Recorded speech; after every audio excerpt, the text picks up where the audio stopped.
ನಮಸ್ಕಾರ ರೀ ಎಲ್ಲರಿಗೂ. ಇವತ್ತು ದಮ್ ಆಲೂ ರೆಸಿಪಿ ಹೇಳ್ತೀನಿ. ಅಗದಿ ಈಸಿ ರೆಸಿಪಿ ಐತಿ, ಜಾಸ್ತಿ ಕಾಂಪ್ಲಿಕೇಶನ್ಸ್ ಏನಿಲ್ಲ. ಗ್ರೇವಿ ಮಾಡ್ಕೋಬೇಕಂತೇನಿಲ್ಲ, ಭಾಳ ಬೇಗ ರೆಡಿ ಆಗ್ತೈತಿ. ಈ ದಮ್ ಆಲೂನ ನೀವು ಪೂರಿ ಅಥವಾ ಚಪಾತಿ ಇಲ್ಲ ರೈಸ್ ಜೊತೆ ತಿನ್ಬೋದು. ಟೇಸ್ಟ್ ಮಾತ್ರ ಭಾಳ ಚಲೋ ಇರ್ತೈತಿ. ಸೊ ನನ್ನ ಚಾನಲ್ನ ಇನ್ನೂ ಸಬ್ಸ್ಕ್ರೈಬ್ ಮಾಡಿಲ್ಲ ಅಂದರೆ ಈಗ ಸಬ್ಸ್ಕ್ರೈಬ್ ಮಾಡಿರಿ. ಬರ್ರಿ ರೆಸಿಪಿನ ಸ್ಟಾರ್ಟ್ ಮಾಡೋಣ.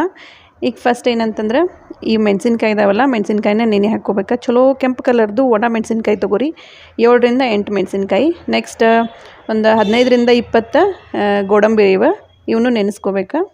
ಒಂದು ಅರ್ಧ ತಾಸು ನೆನೆದ್ರೆ ಸಾಕ್ರಿ, ಇವು ಚಲೋ ನೆನಿತಾವು. ಇಲ್ಲ ಜಾಸ್ತಿ ಟೈಮ್ ಐತೆ ಅಂತಂದ್ರೆ ನೀವು ಜಾಸ್ತಿ ಹೊತ್ತು ನೆನೆಸ್ಕೋಬೋದು. ನೋಡಿರಿ, ದಮ್ ಆಲೂಗೆ ಈ ಥರ ಬೇಬಿ ಪೊಟ್ಯಾಟೋನ ಯೂಸ್ ಮಾಡಿರಿ.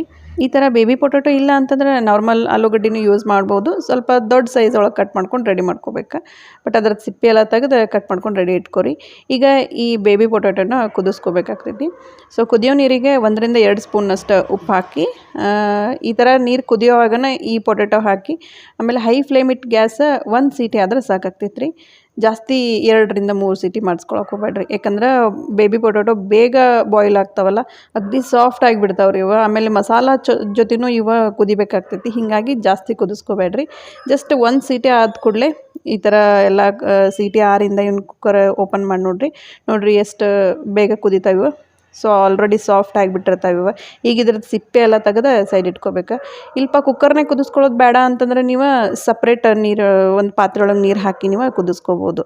ಬಟ್ ಉಪ್ಪು ಹಾಕಿನ ಕುದಿಸ್ಕೊರಿ. ಅಂದ್ರೆ ಈ ಪೊಟ್ಯಾಟೊ ಒಂದು ಸ್ವಲ್ಪ ಉಪ್ಪು ಹಿರ್ಕೋತಾವಲ್ಲ, ಪಲ್ಯ ತಿನ್ನೋವಾಗ ಸಪ್ ಅನ್ಸೋದಲ್ಲ ಪೊಟ್ಯಾಟೊ ಅಷ್ಟೇ ರೀ, ಮತ್ತೇನಿಲ್ಲ. ಸೊ ಇದ್ರ ಸಿಪ್ಪೆ ಎಲ್ಲ ತೆಗೆದಾನೆ ರೆಡಿ ಇಟ್ಕೋತೀನಿ. ಈಗ ಇವನ್ನೆಲ್ಲನೂ ಫ್ರೈ ಮಾಡ್ಕೊಳ್ಳೋಣಂತ. ಸ್ವಲ್ಪ ಜಾಸ್ತಿನೇ ಆಯಿಲ್ ಇರಲಿ, ಆಮೇಲೆ ಹೈ ಫ್ಲೇಮ್ ಇಟ್ಕೊಂಡು ಫ್ರೈ ಮಾಡಿರಿ, ಬೇಗ ಫ್ರೈ ಆಗ್ತಾವೆ. ಅಕಸ್ಮಾತ್ ನೀವು ಕುದಿಸೋದು ಬೇಡ, ಜಸ್ಟ್ ಹಂಗೆ ಫ್ರೈ ಮಾಡ್ತೀವಿ ಅಂತಂದ್ರೆ ಒಂದು ಪೀಲರ್ಲೆ ಸಿಪ್ಪೆ ಎಲ್ಲ ನೀಟಾಗಿ ತೆಗೆದು ಹಸಿ ಆಲೂಗಡ್ಡಿನ ಫ್ರೈ ಮಾಡ್ಕೊಂಬಿಡ್ರಿ. ಆವಾಗ ಫ್ರೈ ಮಾಡುವಾಗ ಏನೈತಲ್ಲ, ಲೋ ಫ್ಲೇಮ್ ಇಟ್ಕೊಂಡು ಫ್ರೈ ಮಾಡ್ಬೇಕಾಗ್ತೈತೆ. ಹಿಂಗೆ ಫ್ರೈ ಮಾಡುವಾಗ ಒಂದು ಅರ್ಧ ಸ್ಪೂನಷ್ಟು ಉಪ್ಪು ಹಾಕ್ಕೊಂಬಿಡ್ರಿ. ಕರೆಕ್ಟಾಗಿ ಎಲ್ಲ ಉಪ್ಪು ಹಿರ್ಕೊಂಬಿಡ್ತಾವೆ ಆಲೂಗಡ್ಡಿ. ಅವ ಪೊಟ್ಯಾಟೊ ಎಲ್ಲ ಫ್ರೈ ಆಗಲಿ ರೀ. ಅಲ್ಲಿವರೆಗೂ ಒಂದು ಸಿಂಪಲ್ ಗ್ರೇವಿ ಮಾಡ್ಕೊಳ್ಳೋಣಂತ. 3ರಿಂದ 4 ಸ್ಪೂನಷ್ಟು ಮೊಸರಿಗೆ, ಒಂದು ಸ್ವಲ್ಪ ಅರ್ಶಿನದ ಪುಡಿ, 1 ಸ್ಪೂನ್ ಕೆಂಪು ಖಾರದ ಪುಡಿ, ಇದು ಶುಂಠಿ ಪೌಡ್ರ್ ರೀ, ಜಿಂಜರ್ ಪೌಡ್ರ್ ಅಂತಲೂ ಹೇಳ್ತಾರೆ. ಶುಂಠಿ ಪೌಡ್ರ್ ಇಲ್ಲ ಅಂತಂದ್ರೆ ನೀವು ಹಸಿ ಶುಂಠಿನೇ ಗ್ರೇಟ್ ಮಾಡಿ ಹಾಕ್ಬೋದು. ನೆಕ್ಸ್ಟ್ 1 ಸ್ಪೂನಷ್ಟು ಧನಿಯಾ, 1 ಸ್ಪೂನ್ ಜೀರಿಗೆ ಪೌಡ್ರ್, ಒಂದು ಅರ್ಧ ಸ್ಪೂನಷ್ಟು ಗರಂ ಮಸಾಲ. ಇದು ನೋಡಿರಿ ಬಡೆ ಸೊಪ್ಪು ಪೌಡ್ರ್ ಇದೆ, ಬಡೆ ಸೊಪ್ಪು ಇರ್ತಿತ್ತಲ್ಲ, ಜಸ್ಟ್ ಒಂದು ಸ್ವಲ್ಪ ಬಿಸಿ ಮಾಡಿ ಹುರಿದು ಪೌಡ್ರ್ ಮಾಡ್ಕೋಬೇಕು. ಇದು ಕಸೂರಿ ಮೇಥಿ ನೋಡಿರಿ, 1 ಸ್ಪೂನ್ ಆಗುವಷ್ಟು ಕಸೂರಿ ಮೇಥಿ ಹಾಕ್ಕೊಳತ್ತೀನಿ. ಕಸೂರಿ ಮೇಥಿ ಇಲ್ಲ ಅಂತಂದರೆ ನೀವು ಆಮೇಲೆ ಒಗ್ಗರಣೆ ಒಳಗೆ ಹಸಿ ಮೆಂತ್ಯ ಸೊಪ್ಪು ಇರ್ತೈತಲ್ಲ, ಅದನ್ನೊಂದು ಅರ್ಧ ಸ್ಪೂನ್ ಆಗುವಷ್ಟು ಸಣ್ಣಗೆ ಕಟ್ ಮಾಡಿ ಹಾಕ್ಕೊಂಬಿಡ್ರಿ, ನಡಿತೈತಿ. ಈಗ ಇವನ್ನೆಲ್ಲ ಒಂದು ರೌಂಡ್ ಮಿಕ್ಸ್ ಮಾಡ್ಕೋಬೇಕು. ನೋಡಿರಿ ಈ ಥರ ಮಿಕ್ಸ್ ಮಾಡ್ಕೋಬೇಕು ನೀಟಾಗಿ. ಈಗ ಮಿಕ್ಸ್ ಮಾಡ್ಕೊಂಡು ಇದನ್ನು ರೆಡಿ ಇಟ್ಕೋತೀನಿ ಸೈಡ. ಈಗ ನೆಕ್ಸ್ಟ್ ಮಿಕ್ಸರ್ ಒಳಗೆ ನೆನೆಸಿದಷ್ಟು ಒಣ ಮೆಣಸಿನ್ಕಾಯಿ ಮತ್ತು ಗೋಡಂಬಿ, ಒಂದು ಸ್ವಲ್ಪ ನೀರು ಹಾಕಿ ಅಗದಿ ಸಣ್ಣಗೆ ರುಬ್ಕೋಬೇಕು. ಈ ಮೆಣಸಿನ್ಕಾಯಿ ನಾನು ಬ್ಯಾಡಗಿ ಮೆಣಸಿನ್ಕಾಯಿ ಯೂಸ್ ಮಾಡೇನಿ ರೀ. ಕಲರು ಚಲೋ ಬರ್ತೈತಿ, ಆಮೇಲೆ ಜಾಸ್ತಿ ಸ್ಪೈಸಿನೆಸ್ ಇರಲ್ಲ. ಸೊ ನೋಡಿರಿ ಕಲರ್ ಎಷ್ಟು ಚಲೋ ಬಂದೈತಿ. ಆಮೇಲೆ ಈ ಥರ ಸಣ್ಣಗೆ ರುಬ್ಕೋಬೇಕು. ಈ ಗೋಡಂಬಿ ಹಾಕ್ಕೊಳ್ಳೋದ್ರಿಂದ ಗ್ರೇವಿಗೆ ಒಂದು ಸಿಲ್ಕಿ ಟೆಕ್ಸ್ಚರ್ ಬರ್ತೈತಿ, ಆಮೇಲೆ ಸ್ವಲ್ಪ ಥಿಕ್ ಆಗ್ತೈತೆ ರೀ ಗ್ರೇವಿ. ಸೊ ಇದನ್ನು ನಾವು ಈ ಮೊಸರಿನ ಜೊತೆ ಮಿಕ್ಸ್ ಮಾಡ್ಕೋಬೇಕು. ಸೊ ನೋಡಿರಿ ಗ್ರೇವಿ ರೆಡಿ ಆಗೈತೆ ನಮ್ದು. ಈಗ ಇಷ್ಟು ರೆಡಿ ಆದ್ರೆ ಮುಗಿದು ಹೋತ್ರಿ. ಪಲ್ಯ ಮಾಡೋದು ಜಾಸ್ತಿ ಹೊತ್ತೇನಾಗೋದಿಲ್ಲ. Almost ಆಲೂಗಡ್ಡಿನೂ fry ಆಗಕತ್ತವ. ನೋಡಿರಿ ಇವ್ನು ಹೈ ಫ್ಲೇಮ್ ಒಳಗೆ ಈ ಕಲರ್ ಬರೋವರೆಗೂ ಫ್ರೈ ಮಾಡ್ಕೋಬೇಕು. ಈಗ ಇವ್ನು ತೆಗೆದು ಬಿಡ್ತೇನೆ ನಾನು, ಜಾಸ್ತಿ ಏನು ಮತ್ತು ಫ್ರೈ ಮಾಡ್ಕೊಳ್ಳಲ್ಲ. ಕಪ್ಪಾಗಿಬಿಡ್ತಾವ, ಆಮೇಲೆ ಟೇಸ್ಟು ಚೇಂಜ್ ಆಗಿಬಿಡ್ತೈತಿ. ಸೊ ಇವನ್ನಷ್ಟು ತೆಗ್ದು ಈಗ ಈ ಆಯಿಲ್ ಏನೈತಲ್ಲ, ಇದು ಜಾಸ್ತಿ ಐತಿ. ಇಷ್ಟು ಆಯಿಲ್ ಅಂತ ಯೂಸ್ ಮಾಡಲ್ಲ ನಾನು. ಅಷ್ಟು ಆಯಿಲನ್ನು ತೆಗೆದು ಒಂದು ಸ್ವಲ್ಪ ನಾನು ಒಗ್ಗರಣೆಗಂತ ಒಂದು ಸ್ವಲ್ಪ ಆಯಿಲ್ ಇಟ್ಕೊತೀನಿ. ಈಗ ಈ ಆಯಿಲ್ ಒಳಗನ ನೋಡಿರಿ ನಾನು ಫಸ್ಟ್ ಹಿಂಗೆ ಹಾಕ್ಕೊಂಡೀನಿ, ಆಮೇಲೆ ಒಂದು ಅರ್ಧ ಸ್ಪೂನಷ್ಟು ಜೀರಿಗೆ. ಈಗ ಇಷ್ಟು ಮಸಾಲೆ ಹಾಕ್ಕೊಳಕತ್ತೀನಿ ರೀ ನಾನು.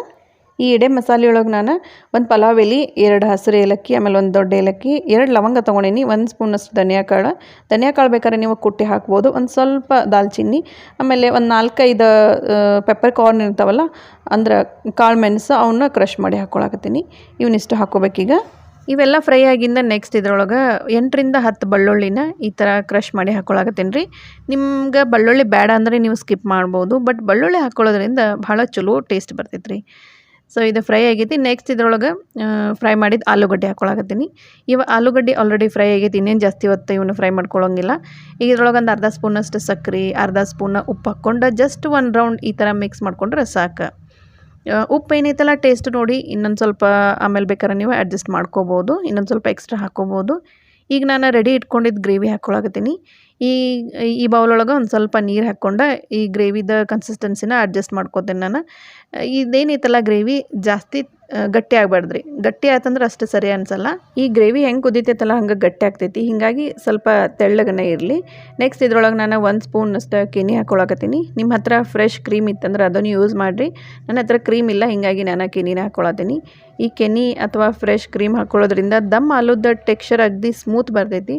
ಆಮೇಲೆ ಈ ಗ್ರೇವಿ ಟೇಸ್ಟ್ ಒಂಥರ ರಿಚ್ ಟೇಸ್ಟ್ ಬರ್ತೈತಿ ನೋಡಿರಿ. ಸೊ ಇದನ್ನು ಕುದಿಸ್ಕೋಬೇಕೀಗ. ಇನ್ನೊಂದು ಸ್ವಲ್ಪ ಎಕ್ಸ್ಟ್ರಾ ನೀರು ಬೇಕಾದ್ರೆ ನೀವು ಎಕ್ಸ್ಟ್ರಾ ನೀರು ಹಾಕ್ಕೊಂಡು ಕುದಿಯೋಕೆ ಇಡಬೇಕು. ಒಂದು 5 to 10 ಮಿನಿಟ್ಸ್ ಕುದೀತಂದ್ರೆ ಸಾಕ್ರಿ. ಗ್ಯಾಸ್ ಲೋ ಫ್ಲೇಮನೇ ಇರಲಿ. ನೋಡಿರಿ ಈ ಥರ ಆಯಿಲೆಲ್ಲ ಮೇಲೆ ಸಪ್ರೇಟ್ ಬರ್ತೈತಿ. ಈಗ ಒಂದು ರೌಂಡ್ ಮಿಕ್ಸ್ ಮಾಡ್ಕೊಂಡು ಇದ್ರೊಳಗೆ ನಾನು ಒಂದು 2 ಹಸಿಮೆಣ್ಸಿನ್ಕಾಯಿ ಮಿಡಲ್ ಸ್ಲಿಟ್ ಮಾಡ್ಕೊಂಡು 2 ಹಸಿಮೆಣ್ಸಿನ್ಕಾಯಿ ಹಾಕೋತೀನಿ. ಸ್ಪೈಸಿನೆಸ್ಸಿಗೆ ಅಂತೇನಿಲ್ಲ, ಜಸ್ಟ್ ಫ್ಲೇವರ್ ಚಲೋ ಇರ್ತೈತಿ. ನೆಕ್ಸ್ಟ್ ಸಣ್ಣಗೆ ಹೆಚ್ಚಿದ್ದ ಕೊತ್ತಂಬರಿ ಸೊಪ್ಪು ಹಾಕ್ಕೊಳಕತ್ತೀನಿ. ಇವನ್ನೆಲ್ಲ ಹಾಕಿ ಒಂದು ರೌಂಡ್ ಮಿಕ್ಸ್ ಮಾಡಿದ್ರೆ ದಮ್ ಆಲೂ ತಿನ್ನಕ್ಕೆ ರೆಡಿಯಾಗಿರ್ತೈತೆ ನೋಡಿರಿ. ಈ ದಮ್ ಆಲೂ ಜೊತೆ ನೀವು ಪೂರಿ ಮಾಡ್ಬೋದು. ಪೂರಿ ಜೊತೆ ಮಾತ್ರ ಮಸ್ತ್ ಕಾಂಬಿನೇಷನ್ ಆಗ್ತೈತೆ ರೀ ಇದು. ಬಟ್ ಇವತ್ತು ನಾನು ಈ ದಮ್ ಆಲೂನ ಚಪಾತಿ ಜೊತೆನ ಸರ್ವ್ ಮಾಡಾಕತ್ತೀನಿ. ಈ ದಮ್ ಆಲೂ ನೀವು ಲಂಚ್ ಬಾಕ್ಸಿಗೆ ಅಂತ ಪ್ರಿಪೇರ್ ಮಾಡಾಕತ್ತೀರಿ ಅಂತಂದ್ರೆ ಇದ್ರದ್ದು ಗ್ರೇವಿ ಇಷ್ಟು ಗಟ್ಟಿ ಇಡಬೇಡ್ರಿ, ಆದಷ್ಟು ತೆಳ್ಳಗನೆ ಇರಲಿ. ಯಾಕಂದ್ರೆ ಲಂಚ್ ಬಾಕ್ಸಿಗೆ ಅಂತಂದ್ರೆ ಆಲ್ಮೋಸ್ಟ್ ಮಧ್ಯಾಹ್ನ ಅನ್ನೋ ಅಷ್ಟೊತ್ತಿಗೆ ಇಷ್ಟು ಗಟ್ಟಿ ಮಾಡ್ಕೊಂಡ್ರಿ ಅಂತಂದ್ರೆ ಗ್ರೇವಿ ಆರಿಂದ ಇನ್ನೂ ಗಟ್ಟಿ ಆಗ್ತೈತದ. ಹೀಗಾಗಿ ಸ್ವಲ್ಪ ತೆಳ್ಳಗೆ ಇಟ್ಟು ಮಾಡಿದ್ರಿ ಅಂತಂದ್ರೆ ಮಧ್ಯಾಹ್ನ ಅನ್ನೋ ಹೊತ್ತಿಗೆ ಕರೆಕ್ಟ್ ಕನ್ಸಿಸ್ಟೆನ್ಸಿ ಬಂದಿರ್ತೈತಿ. ಸೊ ನೋಡಿರಿ ಎಷ್ಟು ಚಲೋ ಟೇಸ್ಟ್ ಆಗೈತಿ ಇದು. ಆಮೇಲೆ ಜಾಸ್ತಿ ಜಂಜಾಟಿಲ್ಲ. ಆನಿಯನ್ ಹುರ್ಕೋಬೇಕು, ಮಿಕ್ಸಿ ಮಾಡ್ಕೋಬೇಕು, ಏನೂ ಇಲ್ಲ. ಅಗದಿ ಈಸಿ ಪ್ರೊಸೆಸ್ ಒಳಗೆ ಈ ದಮ್ ಆಲೂನ ನೀವು ಮನೆಯೊಳಗೆ ಮಾಡ್ಕೋಬೋದು. ಸೊ ಒಂದೇ ಥರ ಪಲ್ಯ ಮಾಡಿ ಬೇಜಾರಾಗಿದ್ರೆ ಈ ಥರ ದಮ್ ಆಲೂ ಮನೆಯೊಳಗೆ ಟ್ರೈ ಮಾಡಿರಿ ಒಮ್ಮೆ. ನನಗೆ ಕಮೆಂಟ್ ಮಾಡಿರಿ ಮತ್ತು ಹೆಂಗಾಗೈತಿ ಅಂತಂದು. ನನ್ನ ಚಾನಲ್ನ ನೀವು ಇನ್ನೂ ಸಬ್ಸ್ಕ್ರೈಬ್ ಮಾಡಿಲ್ಲ ಅಂದ್ರೆ ಈಗ ಸಬ್ಸ್ಕ್ರೈಬ್ ಮಾಡಿರಿ. ಈ ದಮ್ ಆಲೂ ರೆಸಿಪಿ ನಿಮಗೆ ಇಷ್ಟ ಅನ್ನಿಸ್ತಂದ್ರೆ ನಿಮ್ಮ ಫ್ಯಾಮಿಲಿ ಮತ್ತು ಫ್ರೆಂಡ್ಸ್ಗೆ ಈ ರೆಸಿಪಿನ ಶೇರ್ ಮಾಡಿರಿ. ಸೊ ನಿಮಗೆ ಬೇರೆ ಯಾವುದಾದ್ರೂ ರೆಸಿಪಿ ಬೇಕಂದ್ರೆ ನನಗೆ ಸಜೆಸ್ಟ್ ಮಾಡ್ಬೋದು. ಕಮೆಂಟ್ ಬಾಕ್ಸ್ ಒಳಗೆ ಕಮೆಂಟ್ ಮಾಡಿರಿ. ಆದಷ್ಟು ನಾನು ಆ ರೆಸಿಪಿನ ನಿಮ್ಮ ಜೊತೆ ಶೇರ್ ಮಾಡ್ಕೊಳ್ಳೋಕೆ ಟ್ರೈ ಮಾಡ್ತೀನಿ. ನೆಕ್ಸ್ಟ್ ಇನ್ನೊಂದು ಹೊಸ ರೆಸಿಪಿ ಜೊತೆ ನಿಮ್ಮನ್ನು ನಾನು ಭೇಟಿ ಆಗ್ತೀನಿ. ಧನ್ಯವಾದಗಳು.